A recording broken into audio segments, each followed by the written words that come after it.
You know, when you get up out of the bed in the morning, you really don't know what's going to happen that day. And in a way, this is part of what makes life interesting, isn't it? Because really, literally, almost anything can happen. Some things that happen are kind of funny, but there are other times when what look like little things that might happen in our life can end up having some pretty big consequences.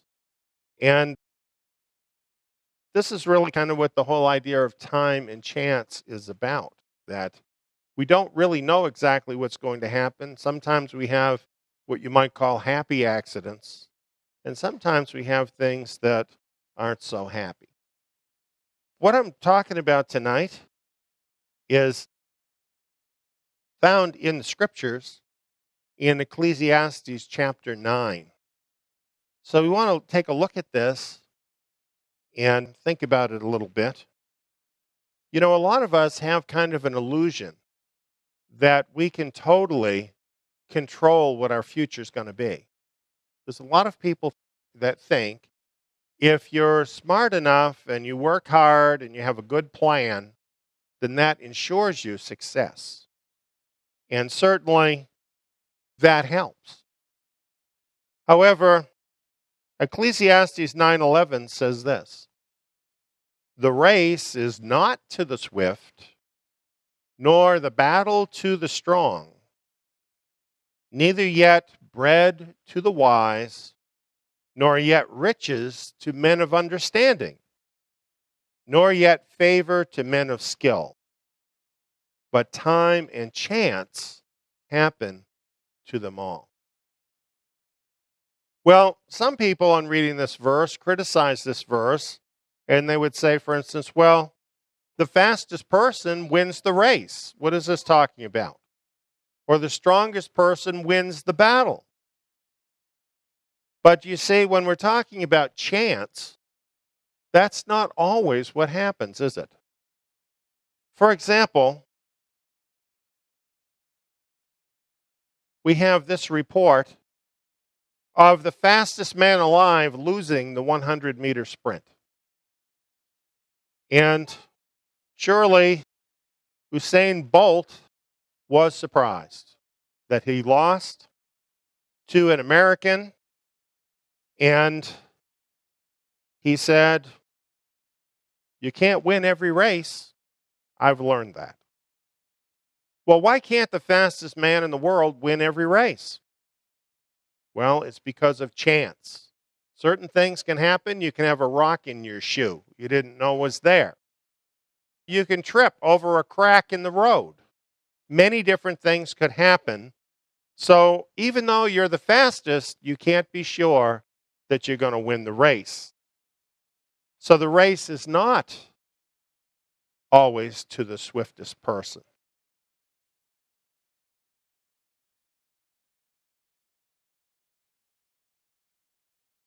I watched this with my dad when I was a kid, back in 1964. Sonny Liston was an unparalleled champion with 35 wins. Look at how much he towers over his opponent here. Look at the length of his arms, how much more powerful he appears than his opponent. And yet, this 22-year-old Olympian, Cassius Clay, surprised everyone when he scored a TKO in round 7 to become the world champion. And this made sports history because the battle is not always to the strongest person. There are other unknown factors sometimes that enter in, and things turn out differently than what you might think. We have another example of this same thing, but slightly different. This is a chart of the 1967 Arab-Israeli War that occurred between June 5th and June 10th, 1967. You notice the two sides there On the one side, you have the little nation of Israel. And on the other side of the war was Egypt, Syria, Jordan, Iraq, Lebanon, also supported by Algeria, Kuwait, Libya, Morocco, Pakistan, the PLO, Sudan, and Tunisia. So, with all of those countries warring against the one country of Israel, what would you expect the outcome to be?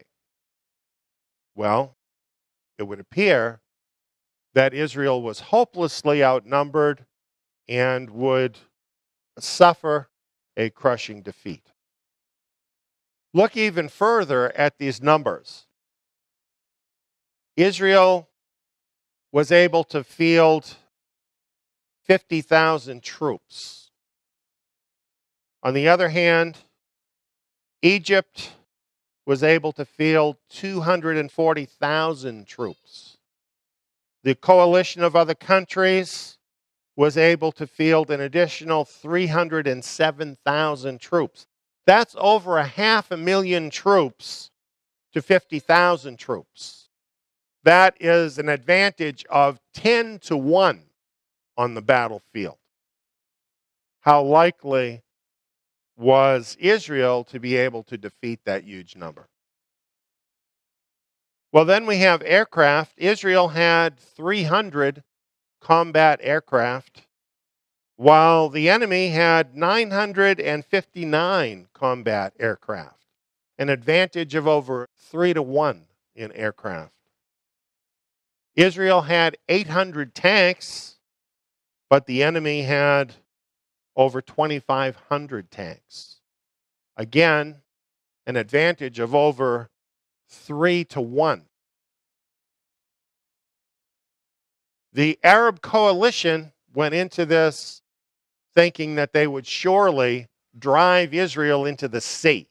This is what they said they were going to do. But it didn't turn out that way. It is true that Israel had 983 killed, according to the highest estimate, and 15 people captured. And I'm sure that was a great loss to the country. However, compare that to the losses of the Arab coalition. Egypt, 15,000 killed and over 4,000 captured. Jordan had over 6,000 killed, over 500 captured. Syria, 2,500 killed and almost 600 captured.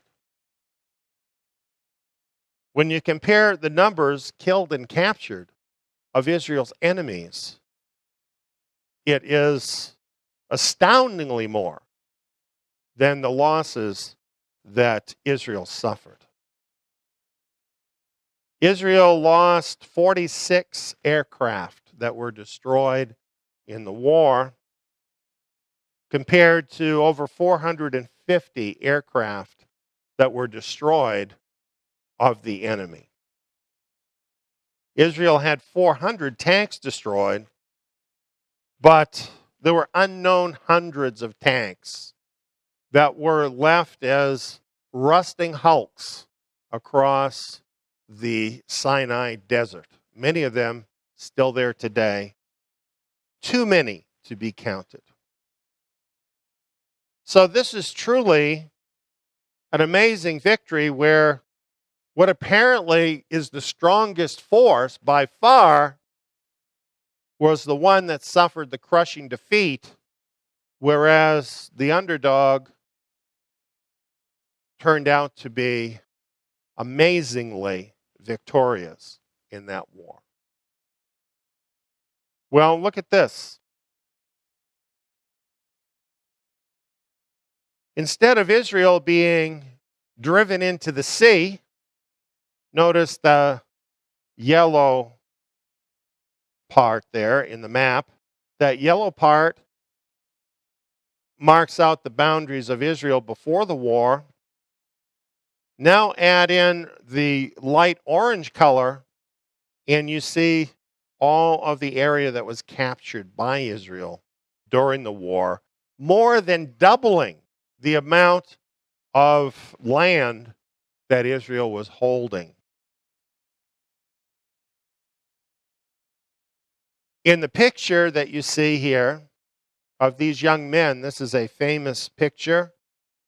This is when IDF paratroopers took the city of Jerusalem in 1967, and it shows them for the first time reaching Jerusalem's western wall shortly after the capture. Now realize hundreds of years had gone by with Jerusalem under the control of foreign powers. And now these few young men were holding Jerusalem in their hand. This was not supposed to happen. When they went to war, there was no thought of taking Jerusalem. This is not something that was even decided by the Knesset or even by the highest leaders of Israel. General Dayan, when he realized it was possible to take the city, he had heard that the UN was about to declare a ceasefire, said, well, take the city. And so even unknown to the country of Israel, they went forward and they took the city. And it only took 3 paratrooper battalions to take the city. They actually encountered very little resistance at all, and the rest is history. Jerusalem was liberated. How can such a thing happen after hundreds of years? Well, we're reminded of Daniel chapter 2, where Daniel spoke to the great Babylonian king Nebuchadnezzar. Daniel answered, "Blessed be the name of Elohim forever and ever. He changes the times and seasons. He removes kings and he sets up kings." You know, to us, we're subject to change, aren't we? We're subject to things happening that we don't expect. This is not true of Elohim. He is in control at all times. Nothing catches him by surprise. And he is the one that raises and abases kingdoms. He is the one ultimately in control in the world. And in this particular case, we're talking about Israel. We're talking about the fulfillment of Bible prophecy here. And all of these events that we're talking about actually fulfill the words of Yeshua Messiah that we find in Luke 21:24. There, Messiah said about the Jews, "They will fall by the edge of the sword and will be led captive into all the nations."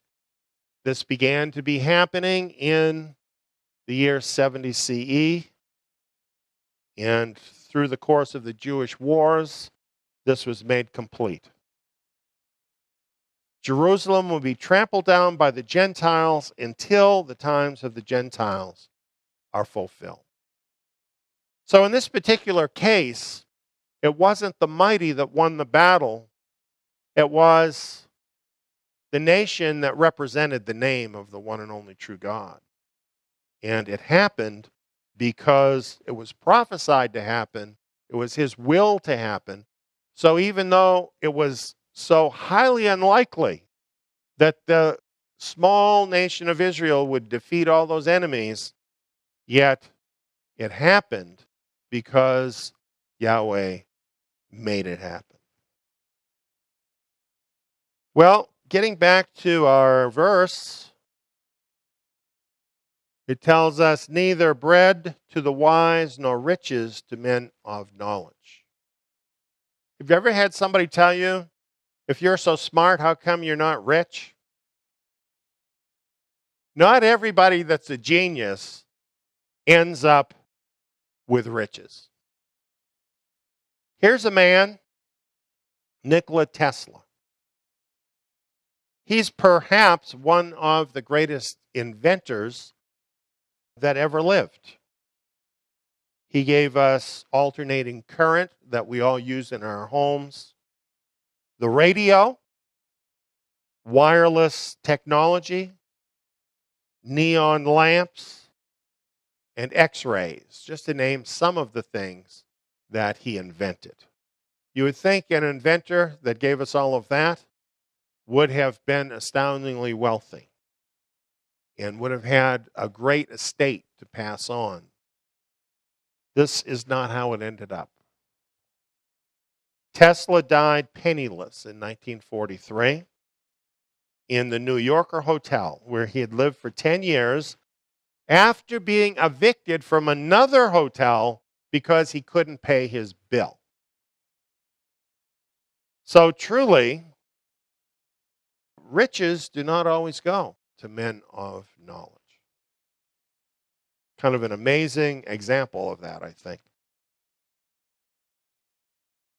Well, then we want to look at favor to the skilled.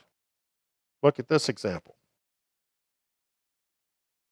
Now, here you have the team that gave us the Obamacare website, bringing forward their latest invention, the Barack Obama missile defense system, and yet for some reason it was rejected. Just a little joke for you, friends. Here's something that actually did happen. You might recognize her. Barbie, the most famous doll in the world. However, in 1959, when the whole idea of Barbie was first presented, this was not considered something that was a good idea. A number of top toy buyers, in fact, would not touch a Barbie doll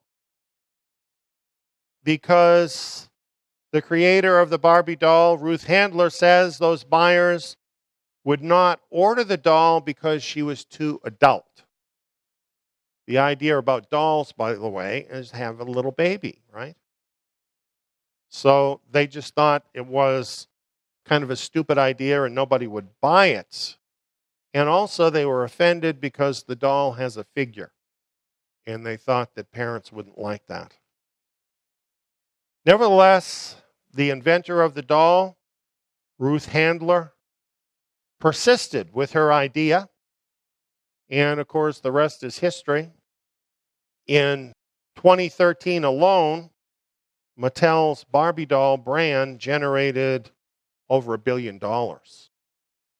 So while the originator of the Barbie doll, Ruth Handler, did not get the favor of the buyers, eventually the buyers would prove wrong, and her skill at creating really a landmark doll won out.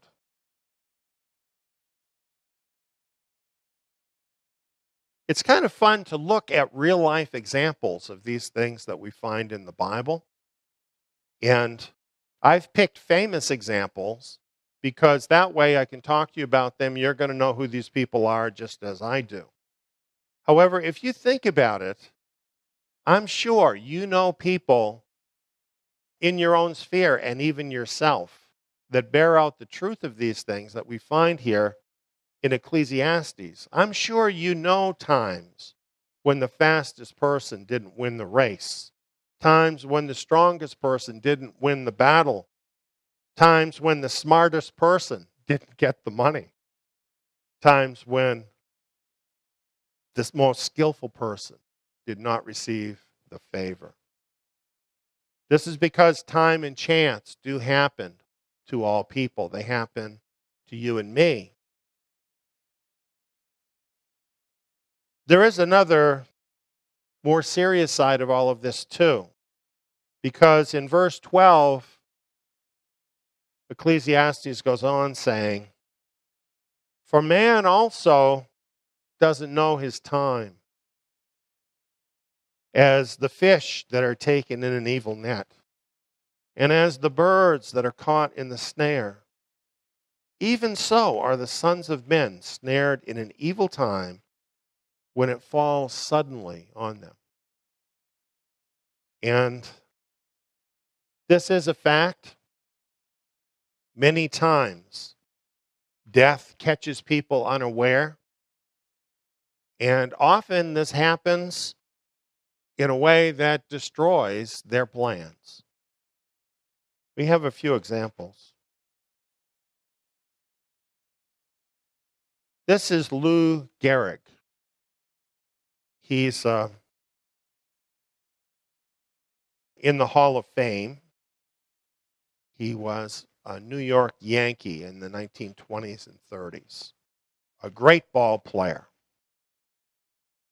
And in the midst of his career, his muscles started to fail him.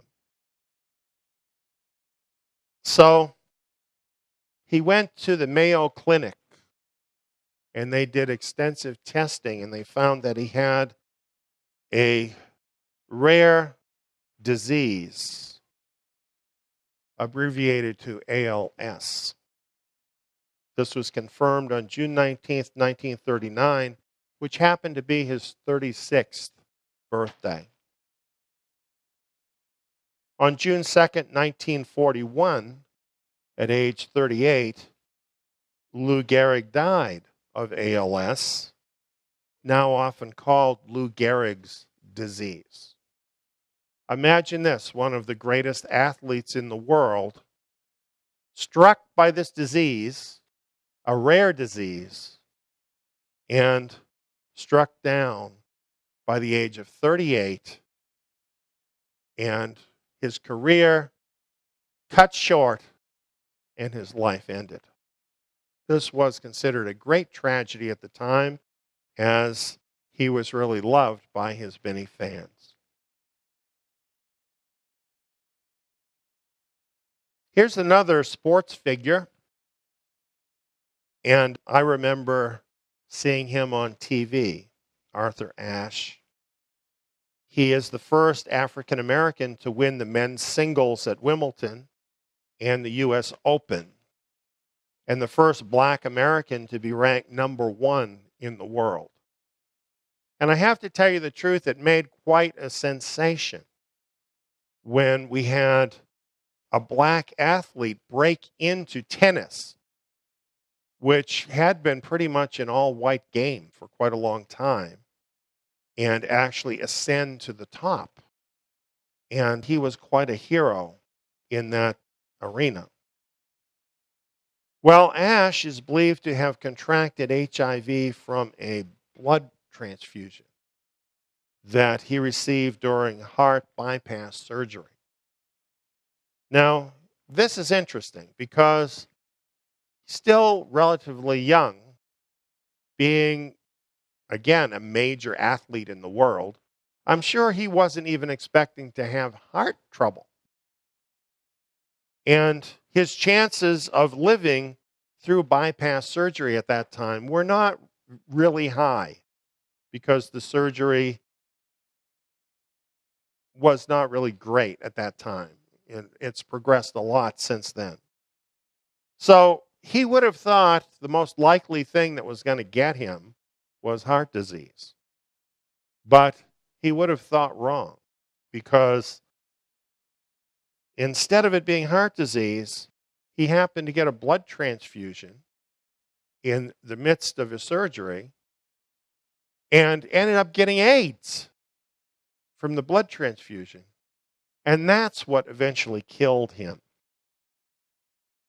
AIDS-related pneumonia.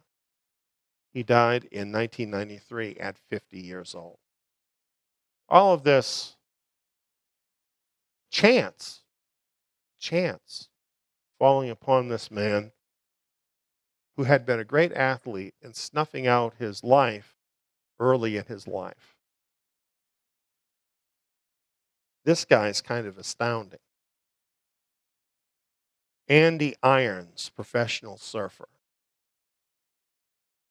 Perhaps one of the greatest surfers that ever lived. He won everything there was to win in the surfer world. His career earnings were about $1.5 million, which is a lot in that particular sport. It's a huge amount.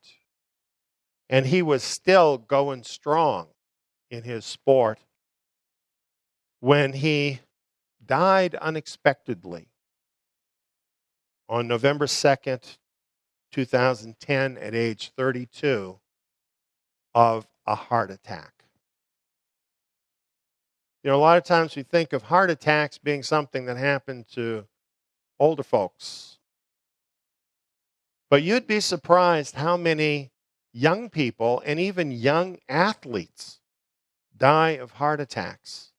If you look it up on Google, you're going to be shocked at the number of young athletes that die of heart attacks. And this is what happened to him. Very tragic at 32 years old. And you know, when you look at this guy, what kind of shape must he have been in? Amazing.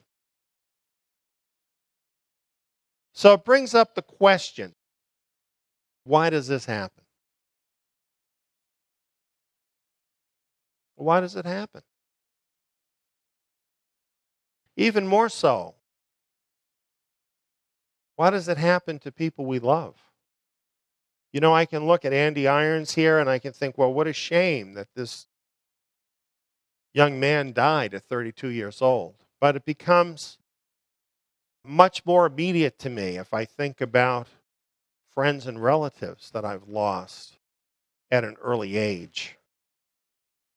I had a little niece, just a wonderful little girl, and the most responsible little girl you'd ever imagine.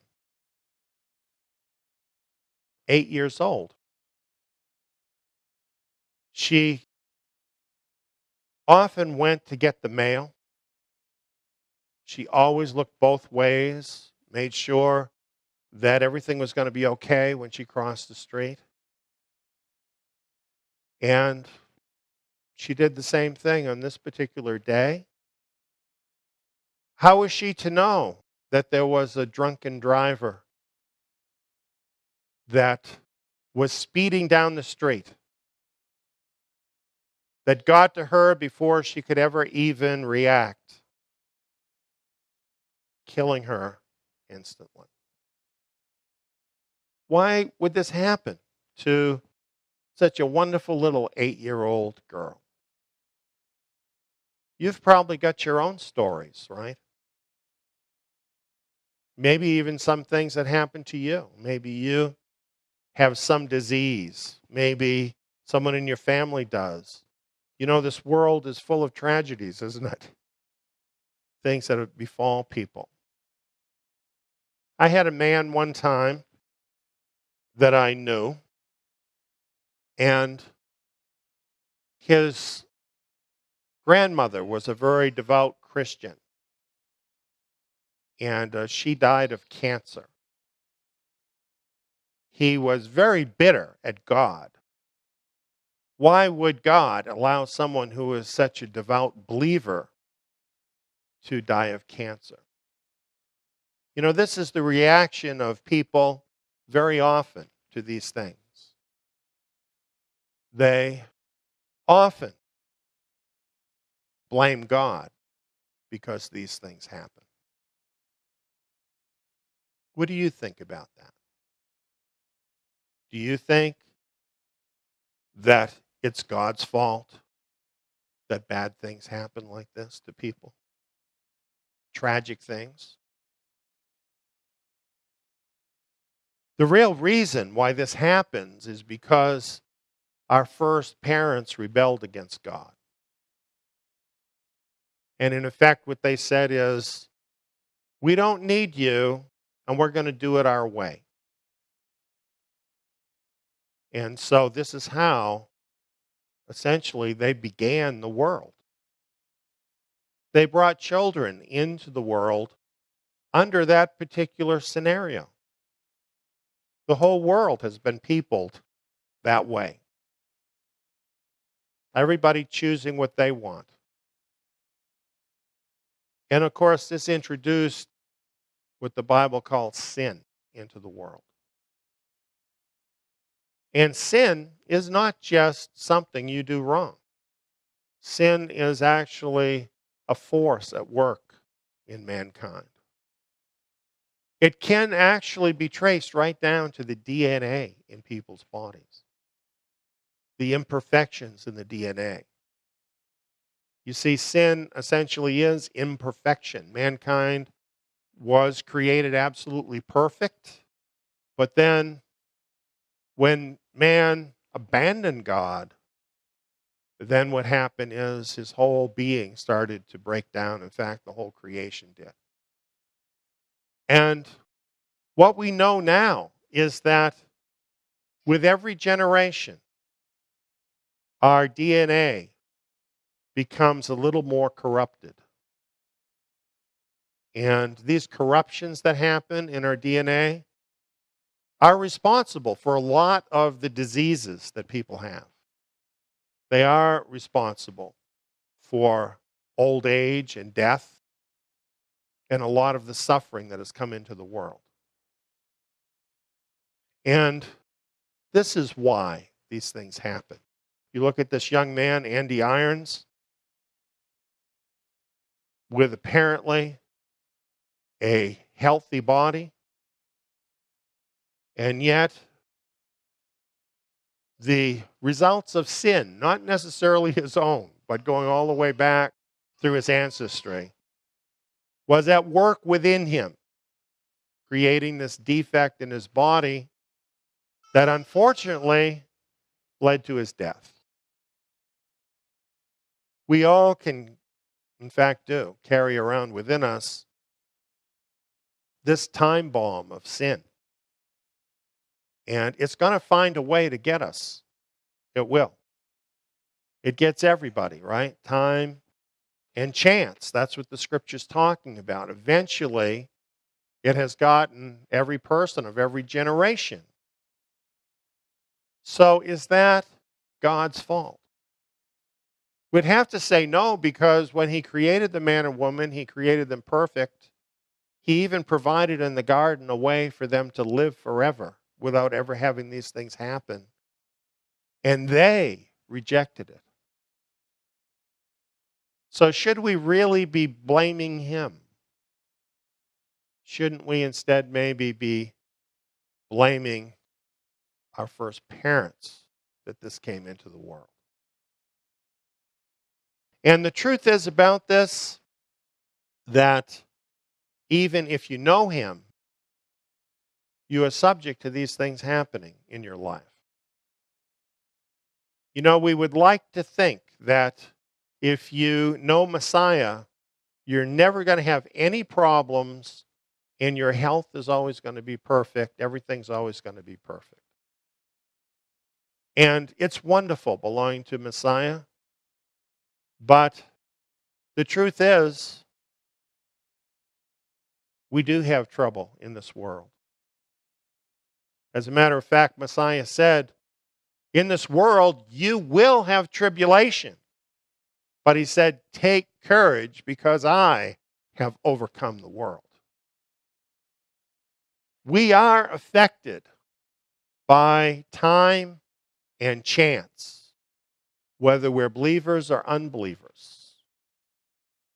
This is the reality of this world. So what advantage then is it to believe? What advantage then is it to know him? Well, in this world, the advantage is he promises, I will be with you always. When you go through one of these events, do you want to go through it alone?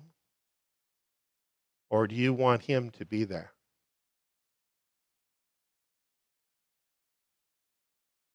I have an assurance in my heart that I will never die alone.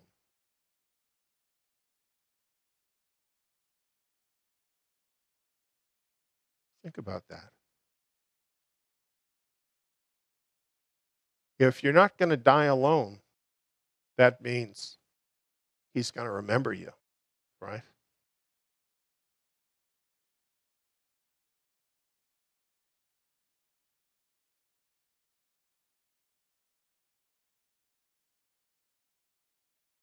One day, this cruel world killed the Son of God.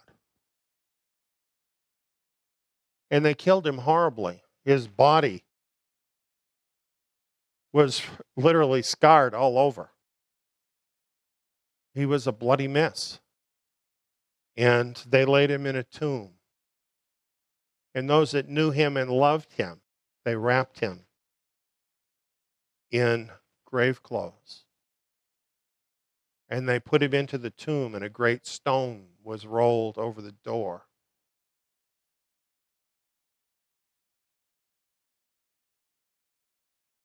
It looked like time and chance had even overcome him. Even his disciples thought that, because he was just so dead.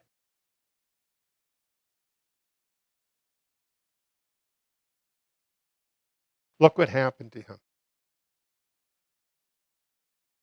He had a divine life in him that could not be stopped. He had the victory over death. And his body was raised up, glorified, immortal. And he lives in it even now,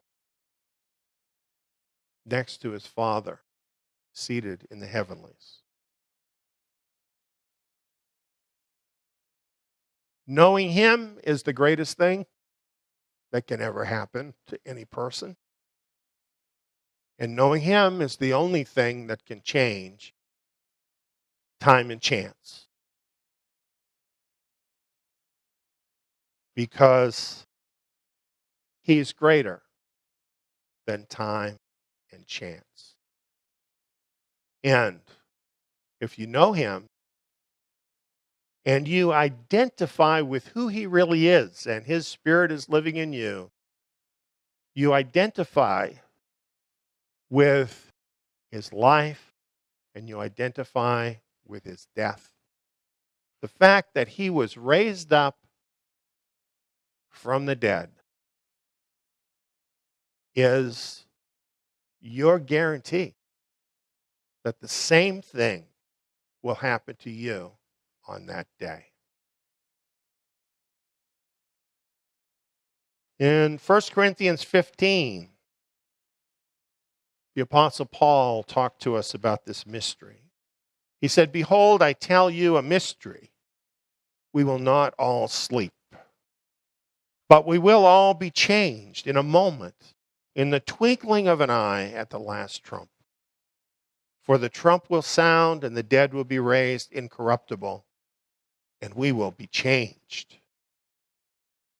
But when this corruptible will have put on incorruption, and this mortal will have put on immortality, then what is written will happen. Death is swallowed up in victory. But thanks be to Elohim, who gives us the victory through our Lord Yeshua the Messiah. Therefore, my beloved brothers, be steadfast, immovable, always abounding in the Lord's work, because you know that your labor is not in vain in the Lord." Now, I think that ties directly to these verses in Ecclesiastes, because what it's talking about in Ecclesiastes is the vanity of life. And you see, you can have these great plans, you can work towards your great plans, and anything can happen at any minute.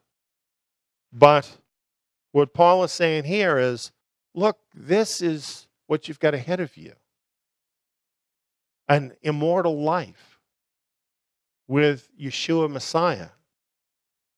Shouldn't you then be immovable in that hope, working hard for Him, working hard toward that end, knowing that your labor is not in vain that you do in Him. I think that is such an encouraging idea. It doesn't all have to end up being vanity. One other thing I want to say about this too. You take a young person like Andy Irons or any of these people. When they die, especially at a young age like that, it's so tragic and everybody's so sad.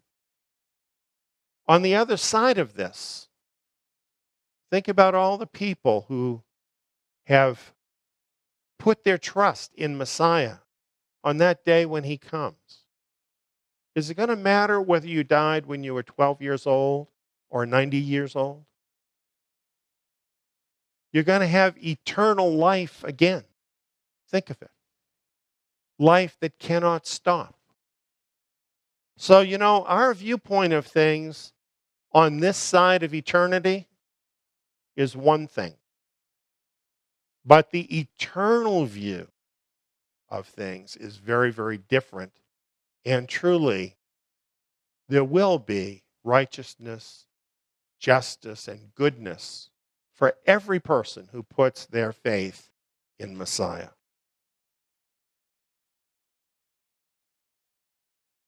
The book of Ecclesiastes 2 points to this, saying, "Whatever your hand finds to do, do it with your might. For there is no work, nor device, nor knowledge, nor wisdom in the grave where you are going." And summing up the whole book, it says, "This is the end of the matter. All has been heard. Fear Elohim and keep His commandments. For this is the whole duty of man." So be encouraged today, because even the time and chance in this world cannot steal from you the glorious hope that you have in Yeshua Messiah.